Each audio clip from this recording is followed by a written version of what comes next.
Welcome back to the McCann Dogs podcast. It is season 4, and we have our no longer 40-year-old puppy virgin. She hasn't aged much. She has gotten a puppy here in studio today. Welcome back, Nancy. Thank you. Thank you so much for coming back. Thank you for having me. I'm so thrilled to have you here. We had such a great chat last time. And if you are tuning in to the podcast for the first time, and this is your first time meeting Nancy, I strongly encourage you to take a trip down memory lane. A couple of episodes ago, we talked to Nancy before her puppy came home, and we had a really great chat about planning. We had a really good chat about what to expect.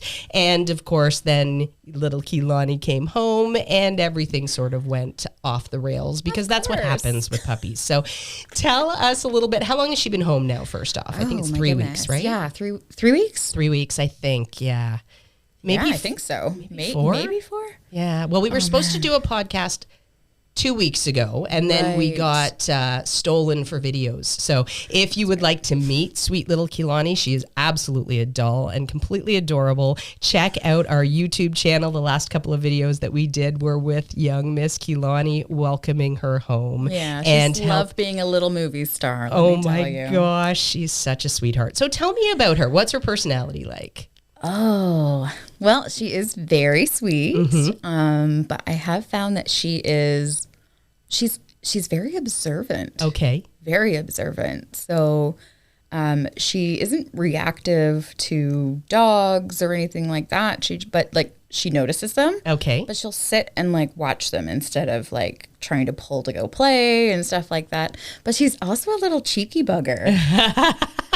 We like just the right amount of sweet and saucy combination. Yeah, that makes for a cute, fun pup. But that's how we are, Shannon. Absolutely. We have the sweet and sass. The redhead duo. That's right. You know it. So when you say she's observant, tell me what you're seeing from her. So this last week at our Puppy Essentials class, we had a bit of a playtime. And, before we did that, she was, watching some of the other dogs and even kind of moving towards them. But, obviously she was on her line. And when it opened up to playtime, I thought for sure she was going to go off like a bat out of hell and, just be jumping all over the place. But she just kind of tiptoed around and was like, oh, hello. Hi, how are you? Okay, this was fun. And then she came back to me and kind of sat between my legs. And I was like, okay, you are allowed to play. Yeah. Go have fun, be free. This is what you've been waiting for. You were expecting her to be the Pied Piper and all the puppies chaser and big raucous fun. Yeah, but even some of the other puppies came to go play with her, and she was just kind of oh, hi, and then she would walk away. Okay. I think she's a little bit of an introvert like Mummy. Oh, you know what? She'll fit right in with us then. That's great. So it's interesting to observe puppies with other puppies, and you had an opportunity to observe her in the litter. So would you say that her personality now with new puppies was similar to what you observed when she was in with her litter mates? Absolutely. Okay, so she hung back a little bit. One of her little brother, they're twins or quadruplets or sextuplets, whatever they are. How many were in the litter? 6. Okay. And so there was the one little guy who he was just always bouncing off the walls and cute as heck though. Of course. And she would just be sitting there and watching him. Okay. But he would run over to her and push her over, and she'd be and just go somewhere else. And she just she will play, but on her terms. Oh my goodness. Totally her terms. So she's more the philosopher of the group that wants to sit back and think and look and watch and decide what this is all about. What does all of this mean? Yeah, I think what are she's all these puppies doing? She might be building her battle plan. Over the weekend, we met with some friends' puppies. Okay. And one of them is still only about 1 year old, so very puppy still. Okay. But big. Mm-hmm. Another golden. And she literally laid down on their bed, first of all. So it's whatever. I know this is your territory, but I'm taking it over. But she just laid there and looked at her and was like, hi, yes, I see you right in front of me. Yep, no problem. And it wasn't until the dog turned on her, like turned to walk away, like almost lost interest, that Kilani like ran after the dog, jumped on its back, and and then zoom right back to the bed. Like knew she got her attention and was like, okay, try your worst. That's hilarious. Very clever of her. So to me, that sounds like a safety assessment. Like, oh, is this dog going to be safe? And then when it turns away, that's a good sign. That's usually a good calming signal from one dog to another. And she went in for her little party and then retreated before anything else could happen. Yeah. That is very clever. Yeah. That's the philosopher in her. Yes, yes. So how old is Kilani now? Oh my gosh, that's a great question too. I'm going to have to do the math. So I think she's 13 weeks now. That makes sense to me. me. That sounds about right. If we're right with our timeline about when we were recording the last podcast. Yeah. So that's perfect. I feel like she's 8 years old though. Doesn't it feel like you've had her forever? Yeah. Like when you try to think back, these are the moments where I think, oh my gosh, how did I, like the first couple of days, you're always off the rails because it's so bizarre to have this new little fuzzy creature that your life has to revolve around. But then that becomes your new normal and you kind of forget that life used to be different and, you know, you didn't have to worry about all the puppy stuff and it just becomes the new norm. So hopefully you're at that stage and it's feeling really good now. Yeah. So you've just finished week 3 of Puppy Essentials at McCann Dogs, correct? Yeah, we had a snowstorm. Snow day. Mm-hmm. So, yeah. Yeah, that was quite the snowstorm too. Oh my God. My goodness, there was a lot of snow from that one. Yes, yeah. I could not believe how much came down. Mm-hmm. How did Kilani like the snow? Oh, that girl's so funny in the snow. Like, she doesn't just like tiptoe through it. She just like, she full on dive bombs. Like her face is right in the snow and then, you know, she loves the snow. Party girl. I love it. I love my sporting breeds when they come to life in the snow. And Ned especially, he has a very high cold tolerance and a very low heat tolerance. So I have to be really cautious when the summer months come and I have to make sure that I ease him into that gently. And when the winter months come, he just comes alive. I mean, he was bred for, you know, cold ocean work in Nova Scotia and you can 100% tell he's the most cold tolerant toller that I've had and just loves the snow and the cold weather so much. So I can see that Kilani's probably going to do that too. And she's going to have a really nice coat for it as well. So that's great. Have you had a lot of opportunity to play with her out in the snow then? Oh yeah. Yeah. I mean, we even went on a road trip last week because I was getting a little bit of cabin fever. Okay. So we kind of went back to my old stomping grounds and down, I just took her down by the water, and of course there was like sand, but there was also like these just mounds of snow, and so I was like, all right, let's have at her. Oh my gosh, that's so fun. Yeah, so just I don't know, it's so funny to watch them like do the Tigger bounce and then like the dive bombs and rolling around, and then I don't know, they tend to find stuff and they're like, ooh, what's this? I'm like, it's still snow. Yeah. But it's novel snow. It's new snow over here. It's exciting. Oh my gosh. Yeah, she's a blast. And we've been going for, you know, little walks. We aren't, you know, I haven't learned how to walk her, but we're going out anyways and she's just enjoying life. So gotcha. You may have heard instructor Steve likes to say all the time, taking your dog for a walk and teaching your dog how to walk are two very, very different things. So at this point, it's hard to expect them to really have good walking skills. So, you know, minimize as much as possible all of the rehearsal of things that you don't want, but know that those walking skills will come and you'll be teaching her some great walking skills. And I mean, she's little right now, so she's manageable, which is nice. For me, I'm like, I better learn how to walk her because, oh my gosh, she is going to be ginormous. Yeah, like, absolutely. Ginormous. Already, like, I got a pinched nerve in my arm from carrying. Oh my gosh. Yeah, you can skip arm day at the gym for sure. Like, my biceps are huge now. That's a nice side effect of having a puppy. You get fit very, very quickly. Very quickly. Yeah. Oh my gosh, that's amazing. So you can start some like baby puppy walking stuff in the house. I usually start in the house in a really quiet area. I always call it the white room, where basically for me, the white room is just a room with no distractions. So there's nothing there that's competing. Within reason, of course. I mean, usually a little piece of fluff will compete with their attention on you at this age. But as much as possible, like I'll go to the hallway in my house, for example, and I'll close all the doors, and then I'll just use a little bit of food and I'll lure them at my side, and I'll get in lots of reinforcement at my side so that it starts to build value for moving along at my side. So the dog starts to say, oh, this is a nice place to be. And then when I start to add more to it, like more distractions to the white room, or I start to go outside with the puppy, they already have this idea that walking beside you in heel, quote unquote heel position, it's not really heel position just yet, but walking beside you at your left-hand side, if that's the side you choose to use, it's always just about tradition.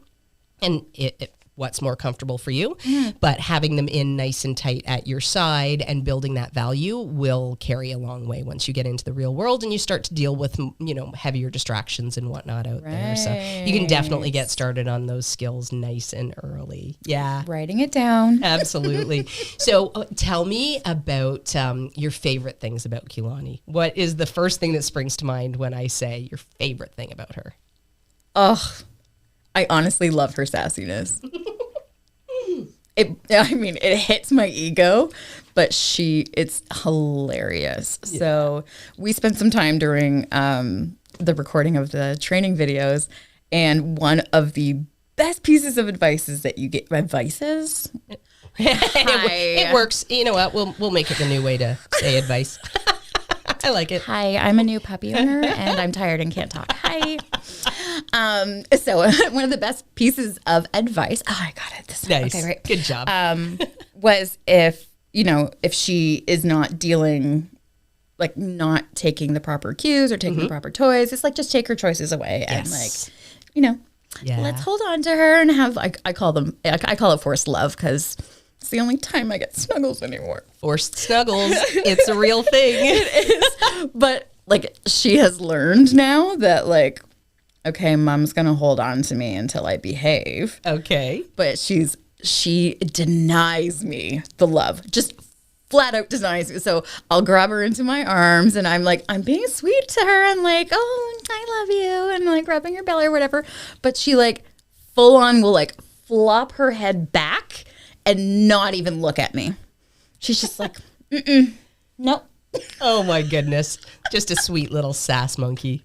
She's a sass monkey. Oh my gosh. Sass monkey. Yeah, she makes me laugh. Yeah. And we've had a lot of conversations about, how to sort of manage her in day to day and how to help her make those right choices. And I love that is a priority for you now. Yeah, I can't express how important management is and how important it is to make sure that we're setting our puppies up for success. And I know we did a lot of prep in your home so that you could have this, nice setup where she is allowed to explore a little bit in a contained area without the danger of making the wrong choices. So that management is so important. And I also love something you just said where you said, I'm going to hold her until she behaves. Because a lot of the times it's counterintuitive for us, right? We pick up the puppy and the puppy struggles a little bit and we think, oh, they want down. So we put them down. So we release, yeah. And then the puppy learns, oh, if I fight you, I win. I get my way. Absolutely. And then what happens is that builds stress for them. Yeah. Because now if the same situation happens again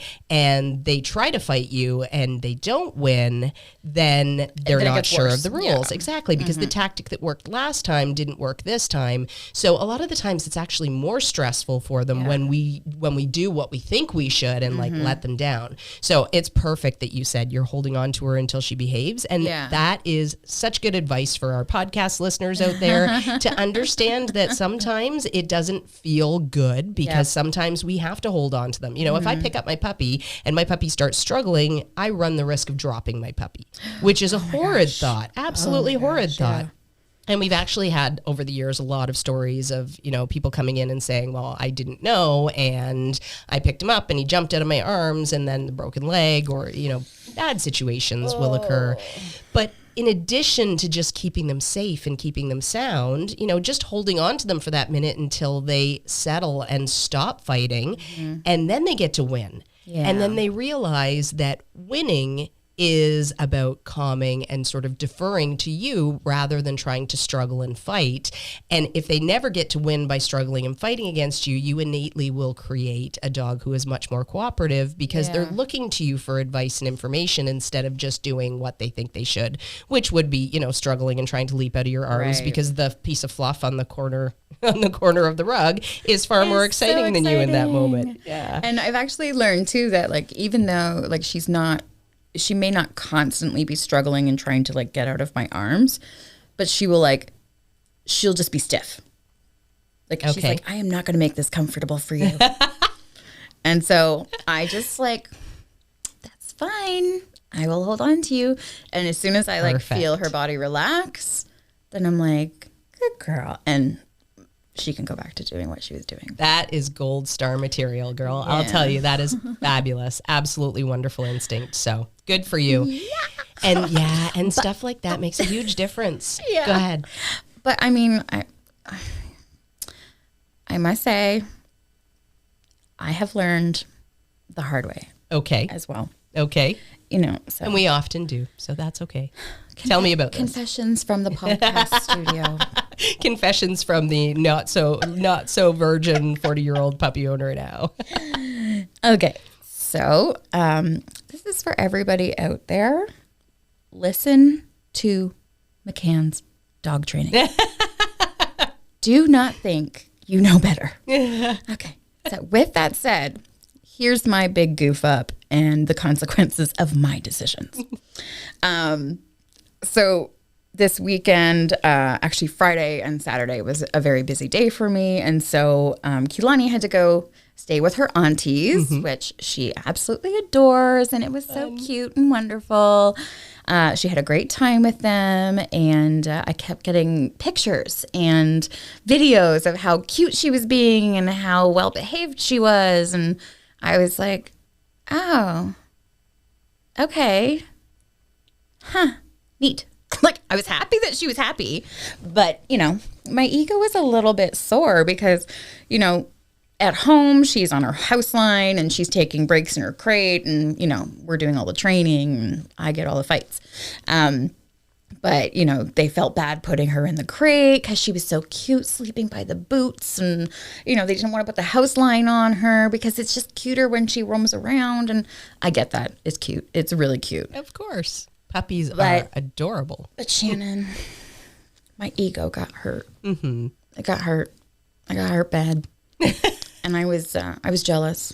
I was so jealous. I was like, she loves them more than she loves me. Aww. So poor little Nancy's ego got really, really hurt. And instead of being a leader with wisdom and self-awareness and knowing that my strengths are not in puppy training. Your strengths are in puppy training and I have to take my cues from you. No.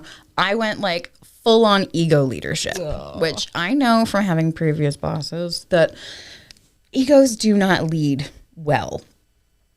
But even knowing that, I just went full blast. I was like, fine, okay, you love them more. And so what I'm going to do is I'm going to take the house line off and I'm just going to, you know, you're still in the living room. So that's fine. That's fine. You're still limited. It's great.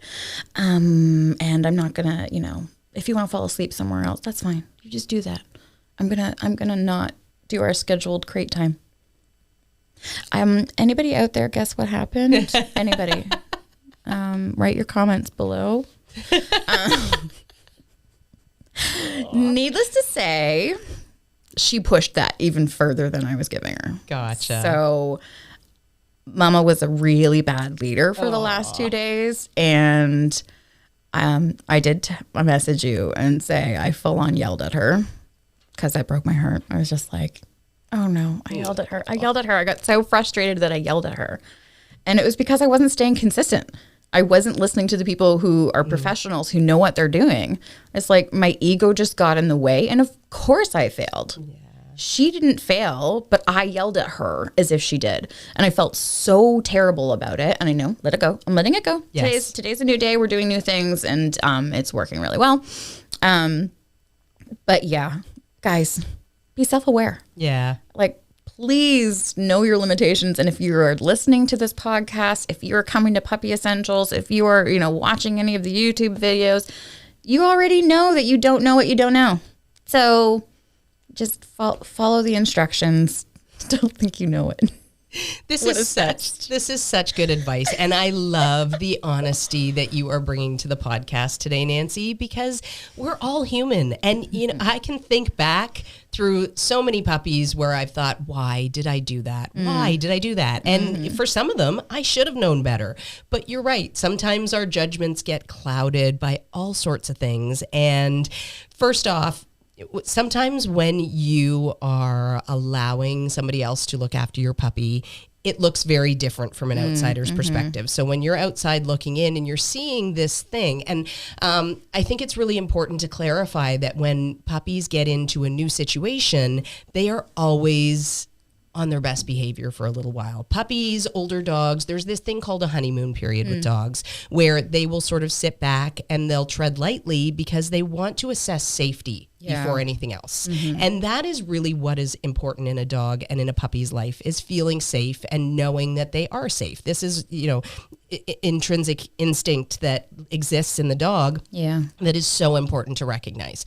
So when they go into a new situation, even if it's a young puppy, for a couple of days, maybe one day, maybe 2 days, it gets a little bit longer as they get older. So if you're rescuing a dog that's older, maybe a 5-year-old dog, for example, you bring that dog into your home, the honeymoon period is going to be longer. We generally say, a couple of weeks to a month for the honeymoon period before you start to truly see the personality of the dog. Right. And with puppies, it's a very shrunken honeymoon period, but there is still a honeymoon period. So while Kilani's in this new space, her instinct is going to say, okay, sit back and observe. And since we already know she's a philosopher, it gives her even more excuse to sit back and observe and, tread lightly and not cause trouble and just wait and see if she's safe.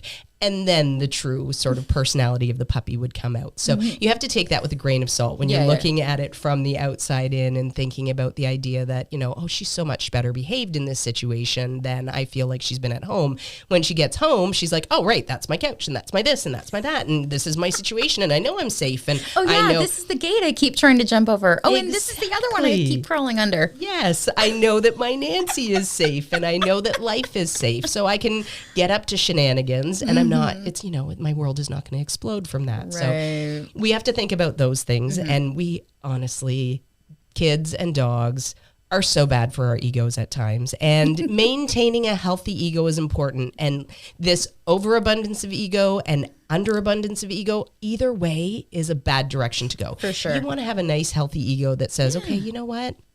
I can handle this. I'm doing great. I make some mistakes. And I love that you're saying, let yourself off the hook, because that's exactly what I would tell any of our clients if they said, okay, you know what, I messed this up, or I've gotten to this stage and I feel in over my head, let yourself off the hook. You don't know what you don't know. That is so 100% accurate. I have a blog post out there that I actually didn't write. One of our instructor Robbie, wrote a blog post on the different stages of learning and the human learning side of the dog training equation, and how, we've talked a little bit before about if you were going to learn to ride horses, for example, they would not put you on a horse that had never been ridden.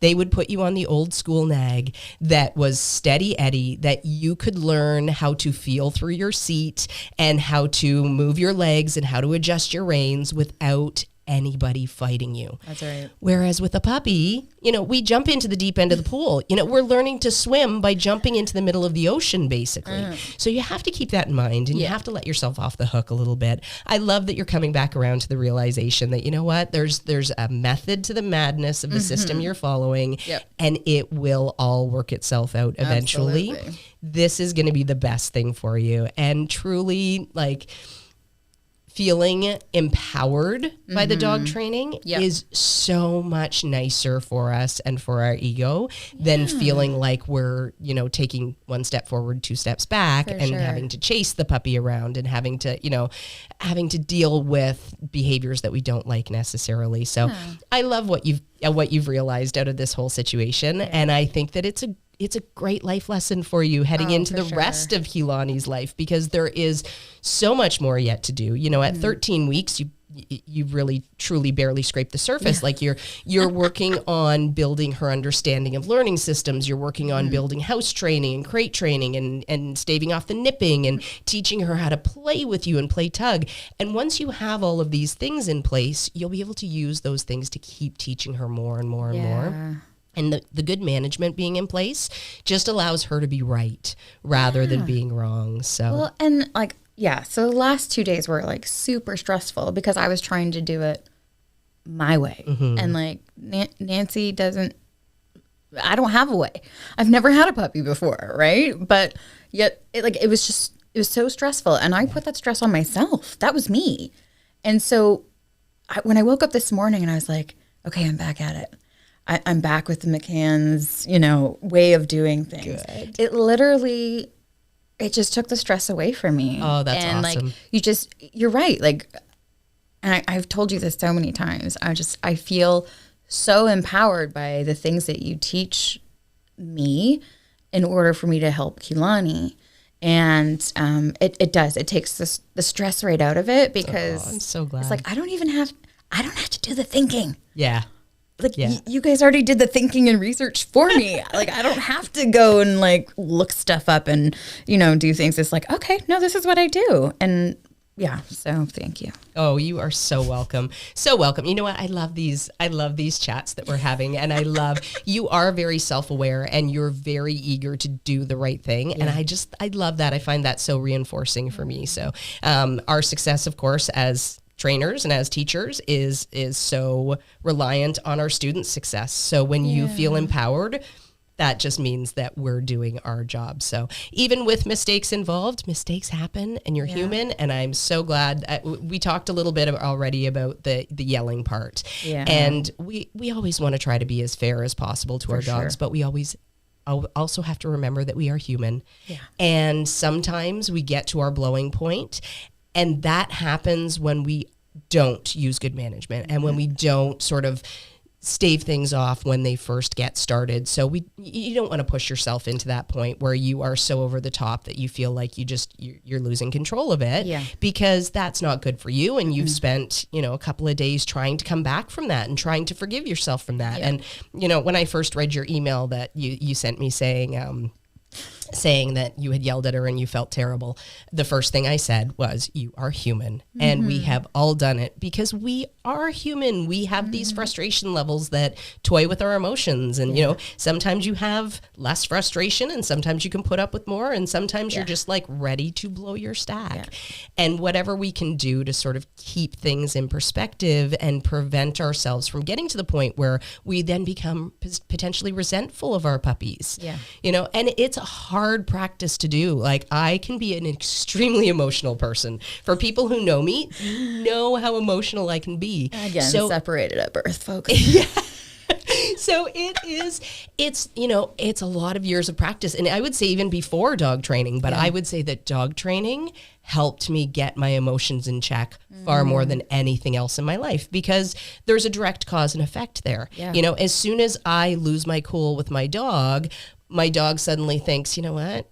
You're mean and scary and confusing, and I don't want anything to do with you. Yeah. And when I use proper timing and good discipline techniques that tell my puppy when they're doing something wrong, like, don't get me wrong, we need to lay down rules for them. They need to understand that there are certain things that are not acceptable in life. We need to squash unwanted behaviors so that we can help them live their best life. Mm-hmm. But we need to do it in a way that is very unemotional for them because they're not overly emotional creatures. They live in the moment and they're honest. Yeah. So if I were to, my Rottweiler, for example, way back when I was still in this emotional state, if I were to lose my cool with her and yell at her and not give her good information, she'd just say, okay, fine. Well, you know what? See you. Yeah, exactly. Yeah. I don't want to be with you then because you're not predictable. It makes you a mean and scary leader and I don't really like you. So it was getting in control of my emotions and being able to give her good, clear guidance, even when it's not the fun part of guidance, even when it's the moments where you're just holding on to them in arms because you don't want them leaping out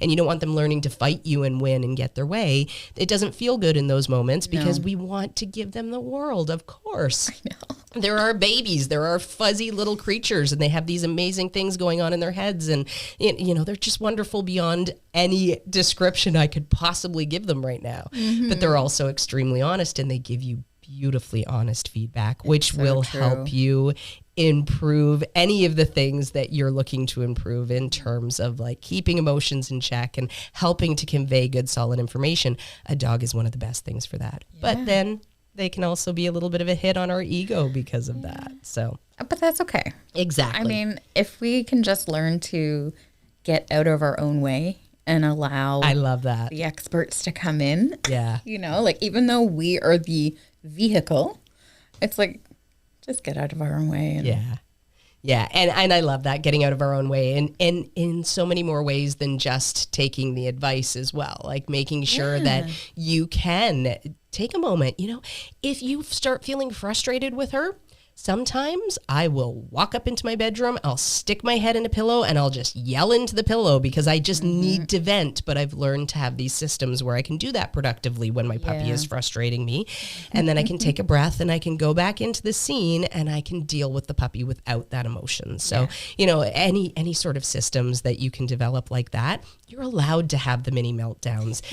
Kids, dogs, like they can be a lot. It just needs to be in a way that's productive and in a way that helps them continue to learn and continue to grow without creating any sort of resentment between the two of you. And the relationship that blossoms from being able to be black and white with fair discipline when we need to use it. And then we can give them all the love in the world because they have this clear idea of the rules. Yeah. It's magic. That's what creates the magic. And consistency is love. Absolutely. You know what I mean? Like, I was so tempted on like the last 2 days, when I brought her upstairs to go to bed, I was like, oh, I'll just put her, I want to put her on my bed and wrap her in the sheets and just hold on to her and let her know that I love her. But then I was like, yeah, but you've never done that before. So nope, let's do our bedtime routine, get her in the crate. And it's like, that was love. Yeah. The other one was love for me. Like that's what I needed. Yes. It's not what she needed. Yeah. And so, I had to check myself. Yeah. And I really love this self-awareness that we're getting. I think that it's so important to note that we are humans with these human emotions. Dogs are dogs with dog emotions, and we need to keep those things separate. And we can love them so much, and we can snuggle them. You can definitely have forced snuggles all the way. I love forced snuggles. Yeah, exactly. Exactly. But finding that happy medium and giving her good, clear information, and then making sure that she has structure as well. And a lot of the times people will think that freedom and letting the puppy do what they want to do is what love is. And that creates a very stressed out puppy. It truly does. And as they grow into adult dogs and they start to take on the responsibility of an adult dog where, things like safety, if they don't have a clear leader who is going to keep them safe, it falls on them. And most dogs would much rather sit back and enjoy life and not have to worry about any of that. Right. And being a leader doesn't mean you're being mean, but it means that you're giving good, clear guidance. We don't have to be firm or harsh to be leaders. We just have to be clear. Yeah. We have to give them good black and white information when they're doing something that's not acceptable. We need to be able to stop that. And they're fast. They have 4 legs. We have 2. They're the ones that are grabbing things. We are outnumbered. Exactly. So having those management things in place, containing in a smaller space, having the house line on, all of those things are so important for helping our puppies understand the rules of the house. And she will love you that much more for it. I promise. Thank you. Trust me, I have learned my lesson. This has been a great chat. Oh my goodness. Okay, so in terms of her day-to-day life, how are things going? Like, are you able to leave her crated, get out and go to the gym and go get groceries? Yes. Let's be serious. I think the first week I had her, I think I messaged you and I was like, am I allowed to go get groceries? I think it was. I was like so busy in the weeks leading up trying to prepare for her that I forgot. Oh yeah, I have to sustain my life too. Yeah. Okay. I need some food. But what? I was like, what do I do with her? What do I do with her? I don't know. Can she be in the crate that long? I mean, she sleeps in the crate that long. But can I leave her? What if I leave her and she cries? And I'm like, and you were just like, go get your groceries. Yeah. Like, thank you for the permission. Absolutely. Absolutely. And yeah, she does great. And Good. You gave some solid advice too, where it's like you want to kind of mix up your routine for when you leave the house. And I've been very conscious of that. And Good. I don't have the same routine every time I go. Sometimes I'll just sit and finish working on something while she's in her crate calming down, and then I'll get up and go. Perfect. She's fine when I am out of the house. Mm-hmm. And we off and on, like sometimes she is okay if I am in the house, like far enough away from her. Okay. But if I am within earshot or she can smell me, I don't know what it is. Yeah, she definitely can smell you. Yeah. Not that you're smelly. You smell lovely. You smell absolutely lovely, but their sense of smell is incredible. Incredible. Yeah. So Yeah, I actually do a lot of scent work with my dogs. Oh, and I can bury a drop of essential oil in the backyard. I can bury that a foot down in a tiny little vial, and Ned will be able to find it through a foot of dirt, no problem.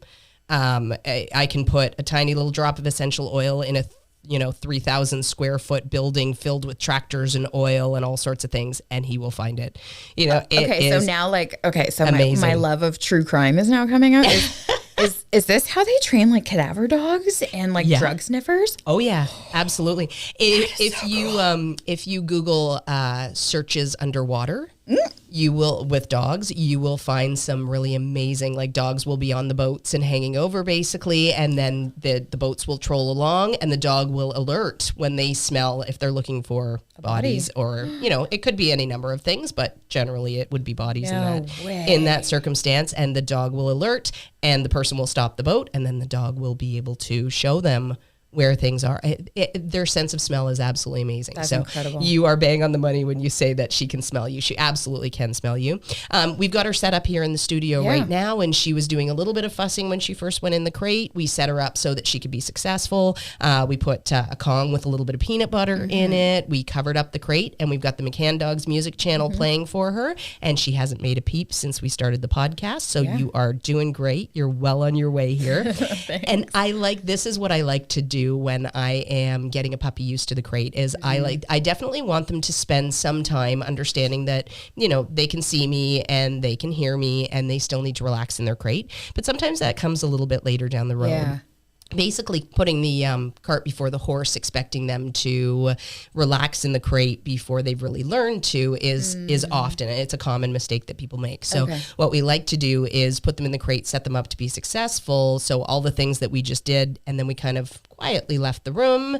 We sat in the podcast studio with the door open for a minute and listened to see if she was settled in. And then we started our podcast from there. So knowing that she was already relaxed and going to sleep. And what happens is they get into rehearsal mode. So what they practice and what they do ends up becoming the habits that they form. So if she practices going in the crate and screaming and barking, then that becomes the associated action. So anytime you put her in the crate, she's going to right away revert to that behavior. Whereas if you practice her going into the crate, relaxing with all these little techniques and sort of subtle movements away from it, and you give them the opportunity to actually learn that the crate is a calm, quiet, safe spot, and that's what they practice, then of course that's the associated action. So you're doing a great job now of getting her back on track. And I know that she started teething. You found a tooth. Yes. Thank you for the heads up. Because that was a great email when you said that one to me. Oh my gosh. I'm so glad I knew that her teeth were going to start falling out. I know.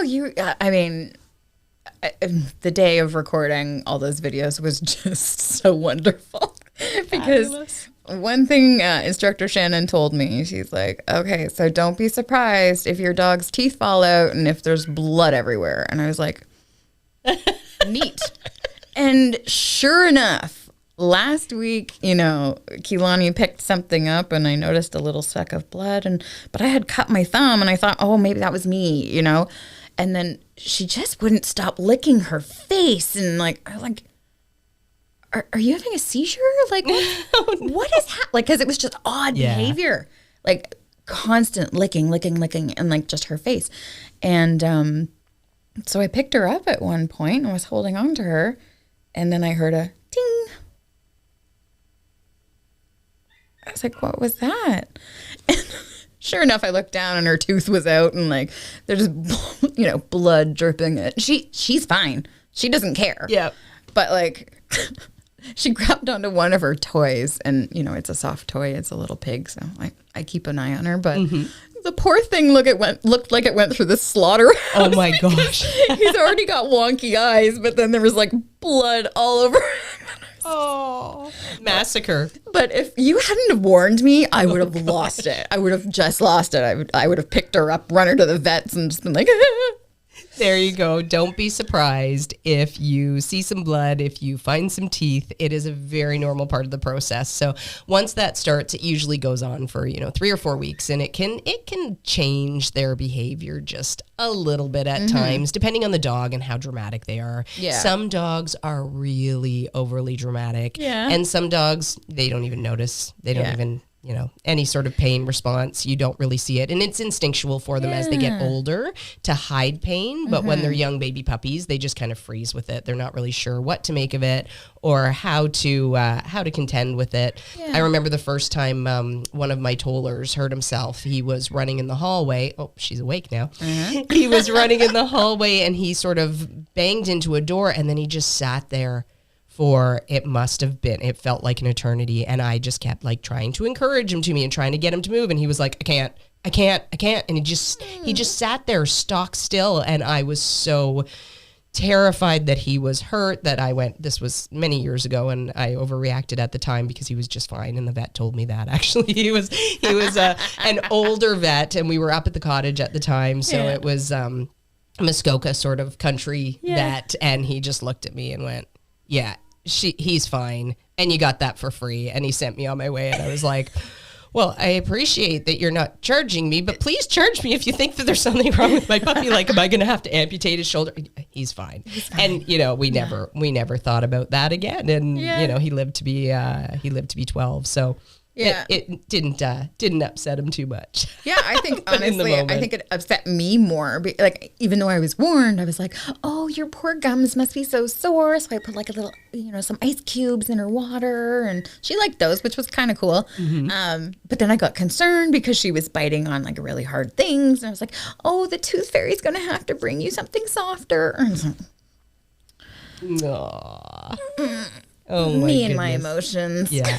And it's so hard because we see blood, and that it's panicking for us, of course, any sort of blood, and any sort of any time that we think that our puppies are in any kind of pain, of course, that's so hard for us. But she sounds like she's a tough little nut, and she's weathering it very well. So don't be surprised if, she's off kilter for a couple of days, or, if she was making progress in the crate with noise and now she's reverting a little bit with that. Things like that are very, very normal. So people often will expect this progress to be just this flat, wonderful line of progress. And there's an infographic out there that floats around the internet that some of you have probably seen, and it couldn't possibly be more true, where, there's this person on a bike on the top line, and this is what I expected my journey to be like. And then underneath there's like this, the warships and the cannons going off and the up and down peaks and valleys. And it couldn't be closer to the truth to describe the journey with a puppy, because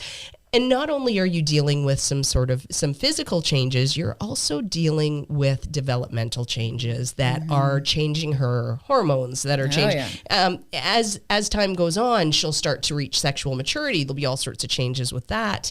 There's a lot of development that happens, and don't expect this sort of linear process, because chances are it's going to look much more like the cannons and the big valleys and the all of the things that get in the way. And don't let that bruise your ego. She'll pop out of the crate one day and she'll be like, you know what? I don't want anything to do with you now because I'm 4 months old and I'm ready to take on the world. I'm mature and there's a big world out there for me to check out. Yeah. I'm ready to do this on my own, Mom. See you later. And then 2 days later, she'll pop out of the crate and she'll be the sweet little Kilani that you were expecting to come out of the crate. And this is where, really don't let it damage your ego because they can be so hard on us in that way. But it's just part of the package, and she will bounce back as long as you're giving her good information. Right. As long as you're using your good management, she will come back around to being wonderful. And there'll be some tough times, but there's going to be some amazing times as well. Yeah. And like, I can already tell, like, how in love with this puppy are you? It's ridiculous, right? I'm so in love with this dog. Honestly. It's ridiculous. She's my joy. Yeah. She really is. I mean, even something so simple as I had to get her a bit of a bigger crate. I know she's outgrown it already. Girl be growing. Oh my goodness. And so I set it up in front of her yesterday and she was like really excited about it. And I was like, oh my gosh, she's getting excited about the crate. She's getting excited about the crate. It's so exciting. And I put it down and she like, I was just overjoyed because she was just like going in and going out and going in. I'm like, yay! Nice. Yeah. It wasn't like that at bedtime. Didn't last. No.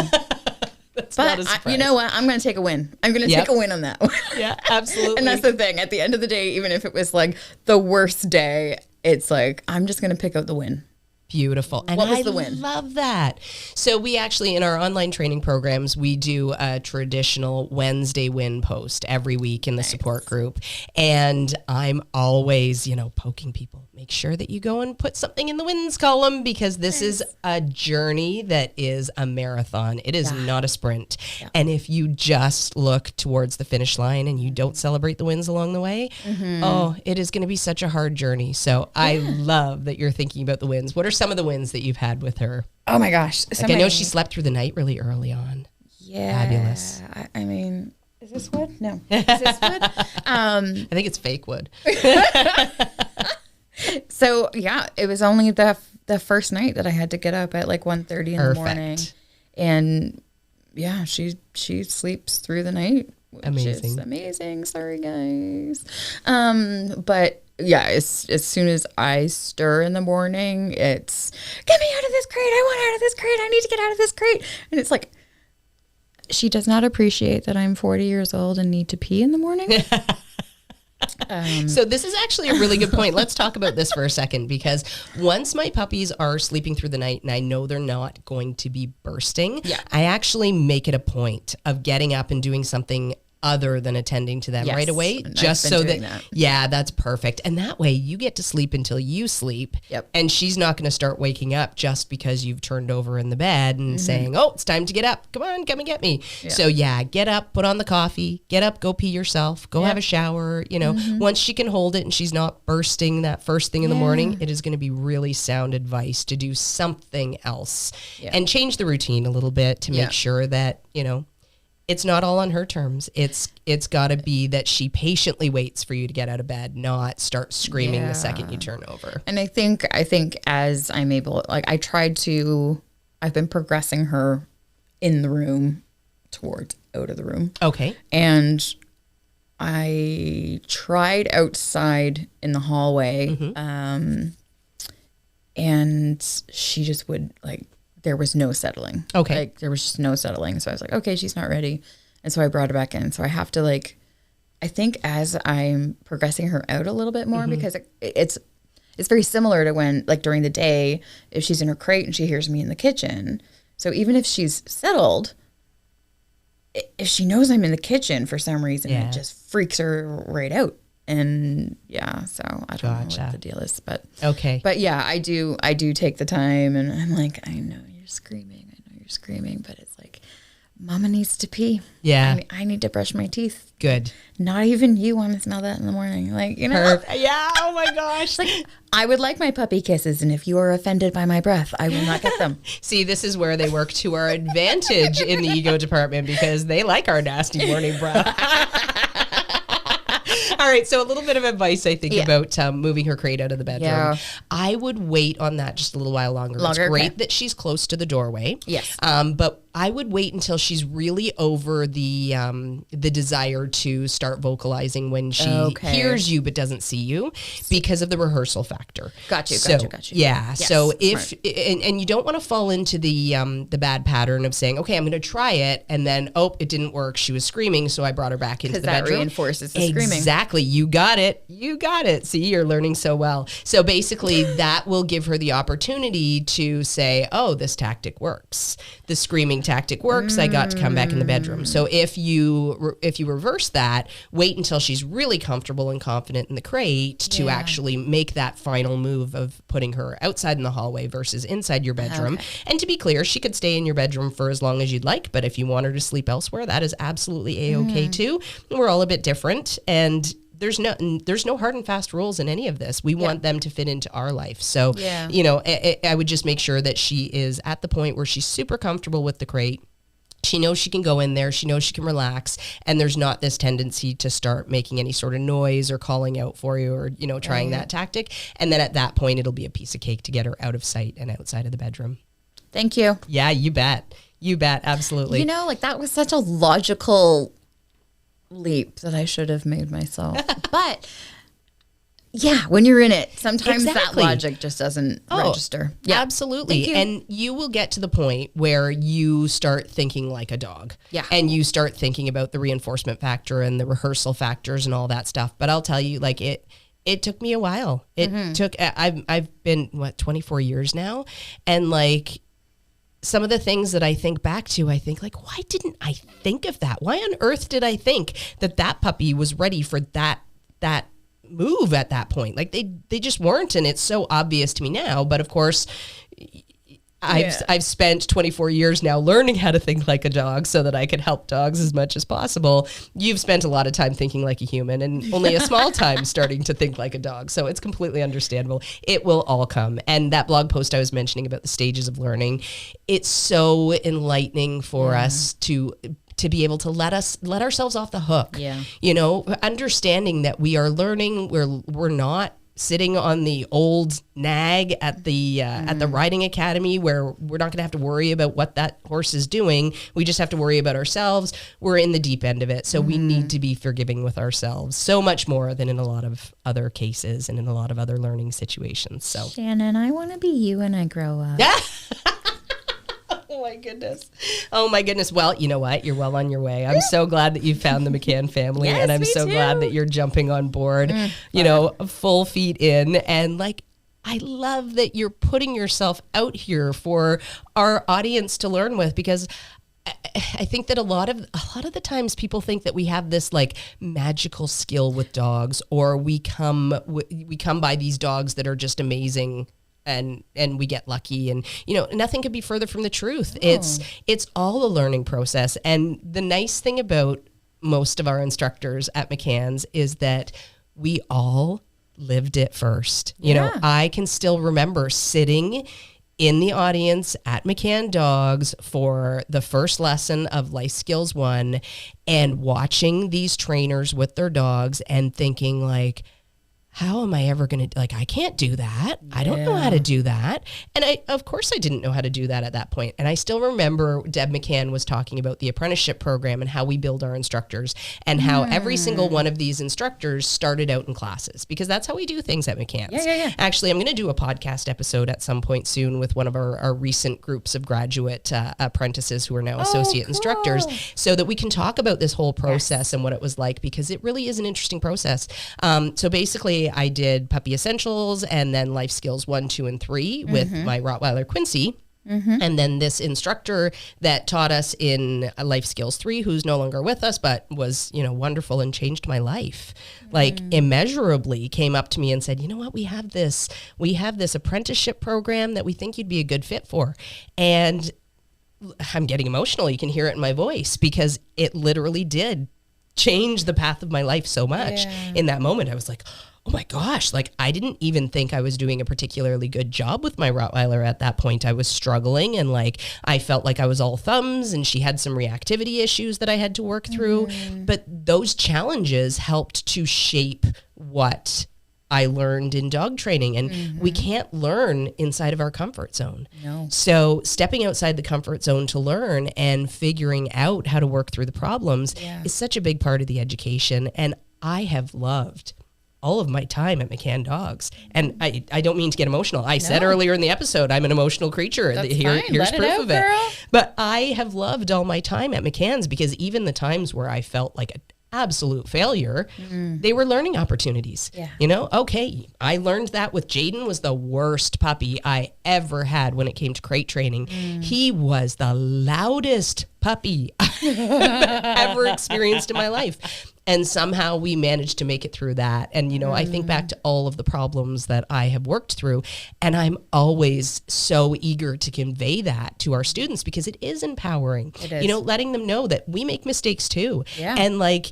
you're coming by these mistakes honestly and in a way that you're learning from. It's such an amazing journey. Yeah. And it adds to it. So For sure. I can't wait to see this continue. Oh yeah. And I just like, I so appreciate that, you know, you guys have the YouTube channel and that you're doing this podcast and just like allowing, the honesty and the vulnerability to come out. And we've had this conversation about the Disney model. the Disney model. And it's like, yeah, we all want that, but just like everything in life, you know, it's not Disney. And Absolutely. yes, we love our dogs, and but yeah, like nothing is an easy journey, and I think it's really helpful for people to know that there's struggles, and you are part of a huge group who's struggling right along with you. So I can't say enough about how much now I'm gonna get emotional. How the Weepy podcast today. It is the Weepy podcast, but like I am so thankful, and I mean the way that I even came upon you guys was it felt so magical, and I couldn't be more thankful. Amazing. Really couldn't, so thank you. That's amazing.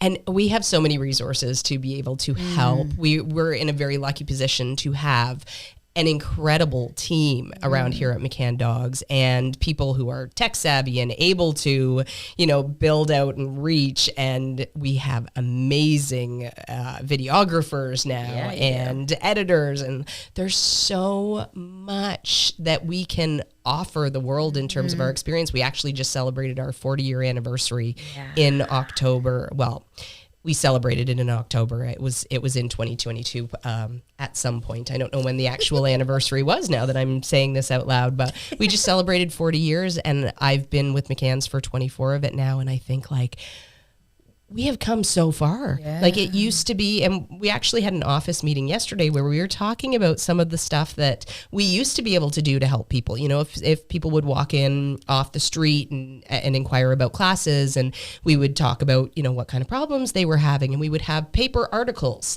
in a filing cabinet that we would be able to go to the filing cabinet and open the filing cabinet and go through and, okay, here's an article about barking that is going to help this person until they can get into class and get some skills, or here's an article on house training or crate training. And I think like, my gosh, now I can send people links to a podcast that goes into extreme depth in some of these things. We have almost 800 videos on our YouTube channel that are very tutorial. Like they're not just teasers. We don't believe in doing things in the halfway manner. We want to give as much as we possibly can. Right. So check out our YouTube channel and the 800 videos that we have. I guarantee you there's going to be some advice to help you through your puppy journey. And then, of course, if you want a guided program where you can email the instructors, where you can get one-on-one coaching like Nancy is doing, join us for our Puppy Essentials program or our Life Skills program if you have a dog that is older than 4 months of age. And I promise you that you will not feel like you're doing anything wrong as you learn. You will feel nurtured. We spend a lot of time doing pep talks just like this. Well, this is such a normal part of the journey. I came in today and I said, I feel like I need to just lay down on the couch and this is going to be a therapy session instead of a podcast because like I need you to get my mind right. But honestly, like you guys just give so much of yourselves and it's just so wonderful. I mean, in my frustration yesterday, I posted a GIF on Facebook and it was, when your puppy's being a terrible toddler and it's your own damn fault. And it was a picture of, somebody smashing their face into a pillow. And I was like, yeah, it's my fault. It's my fault. And honestly, like I'm friends with one of the girls on the office staff here. Mm-hmm. She immediately wrote me and said, you're doing a great job. Mm-hmm. If you need anything before your next class, which is Saturday, which is just a couple of days away. Mm-hmm. If you need anything, call the office. I love it. Yeah. Because this is it's amazing. It can be a hard thing. Mm. And because your success is based on our success, or reverse that. Both. Yeah. Both.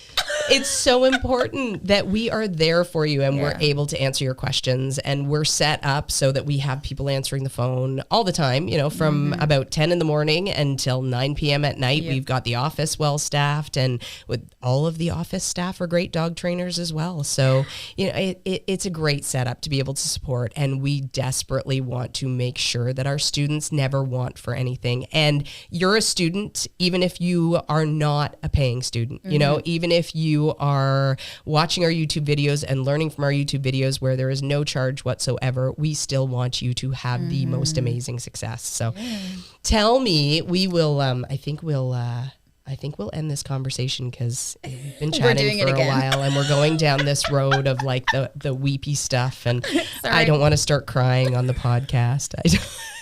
So tell me, what do you feel your biggest win with Kilani has been to this point? There's honestly too many.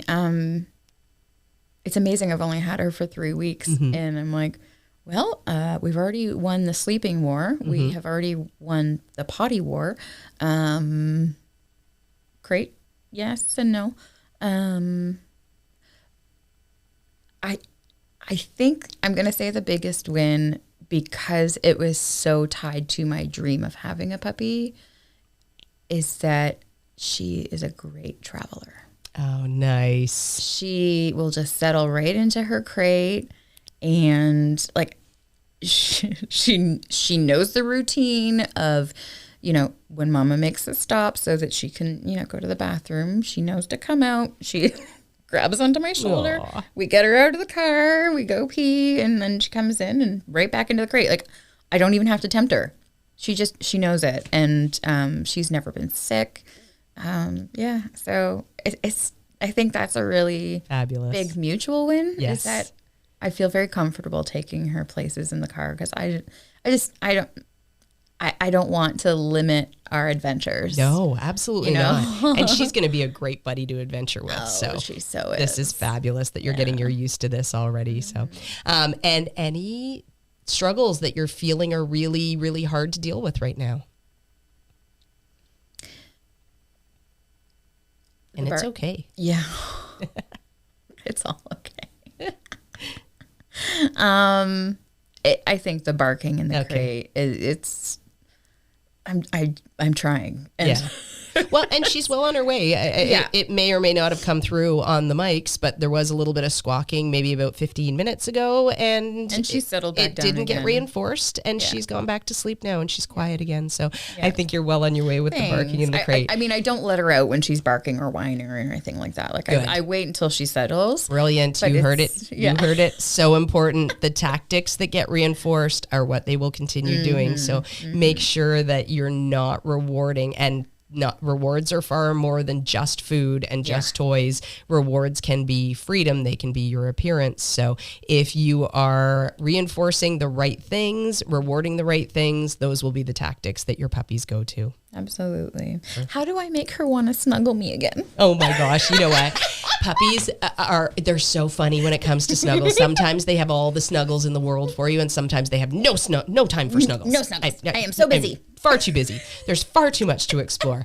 I honestly do the forced snuggles. I will. So what I do with this is it's sort of twofold. So it accomplishes a couple of things. Yeah. I will take something like a bully stick or something that's more of a high value chew. Yeah. And I will put my puppy on my lap with me and I'll let them chew this bully stick. So it accomplishes a couple of things. First off, it keeps them content with the idea of hanging out with me. And those are the forced snuggles we talk about. When we talk about forced snuggles, it's really tongue in cheek, of course. Of course. So the other thing that it does is it tells my puppy that me holding on to this bully stick is something that they can be used to, and it's not something that they should worry about. And it helps them develop comfort with me being around when they have something that's a high value chew. So it's sort of the first step. And as you've worked through the Puppy Essentials program, you've probably seen the food bowl exercises that we do and working through. They're in your online lessons. Oh, shoot. Yes, I'm working through it. Sorry. I swear I'm a good student. So in the online lessons, there's 4 weeks worth of food bowl exercises that we do as preventative exercises. Okay. And very similar things that we do with chews, making sure that our puppies understand that us being around when they're chewing something good is not a threat whatsoever. Yeah. And they build comfort with that, which will then translate to them as they grow. And as a lot of the times, puppies won't necessarily show possession because they're too young to say, I'm going to fight for this thing that I want. But as they start to age, it's very natural for puppies and dogs to age into possession. And it's it's a very, very natural thing for dogs to do. It's totally allowed in a dog world. A dog that didn't show possession would probably lose their food and would very quickly starve and die. So I know we're not in these situations anymore. Our domesticated pets are different, but these instincts run really deep. So as they start to get a little bit older, they might get to the point where they think, you know what, I do need to guard my food, and they might get defensive. So we try to preempt that by having all sorts of really good exercises that we say, you know what, when I come near your food bowl, better things appear. Or when I come near you when you're chewing on something valuable, I might just drop a hunk of cheese and then keep moving along. So they start to anticipate that you approaching is not a bad thing at all. And this is one of the early stages of that I do the force snuggles with something like a bully stick, and it just sort of evolves into something a little bit nicer down the road. Yay. Perfect. So check out the online component of your Puppy Essentials program and work through some of those things as well. There's so much great information in that as well. Really is, that's another thing. So thinking back, 24 years, we would give people paper articles and a paper manual, and now we have this amazing online setup that goes along with our in-person classes as well, where you have access to watching instruction again, where you have access to all of this great additional information because, of course, in-person classes, we're limited with the time that we have. So there's only so overwhelming all at once. It is. Like, it's great. I love it. I love it so much. But you're so right. But I sometimes I get in the car and I'm driving home and I was like, what was that again? Yeah. Because you're looking at all these cute puppies, which is already, that's like a recipe for your attention being squirrel. I know. And oh my gosh, because of that snow day. Yeah. We came in on Saturday and we all just did one of these. They all grew. They all grew so much. I bet. Sorry. I had a squirrel moment. Absolutely understandable. But yeah, it is. There's a lot of overwhelm in the situation, especially if you're brand new to the situation. Yeah. And of course, all the distractions, all the puppies, and then trying to hear the instructions and trying to repeat that with your puppy, etc. It is overwhelming. Yeah. So here's this setup where, you can watch repeat instructions again online, and you can go through all the things where, I missed that in class when I was distracted by Kilani being absolutely adorable or chewing on my foot. I'm being a pain, but either way, both ways, it's adorable. The adorableness is absolutely theirs. It's so hard to be mad. Oh my gosh, it's true, and that's a good thing. That's a survival mechanism for puppies when they're so cute that's what makes them make it to the next day without you selling them. It's so true.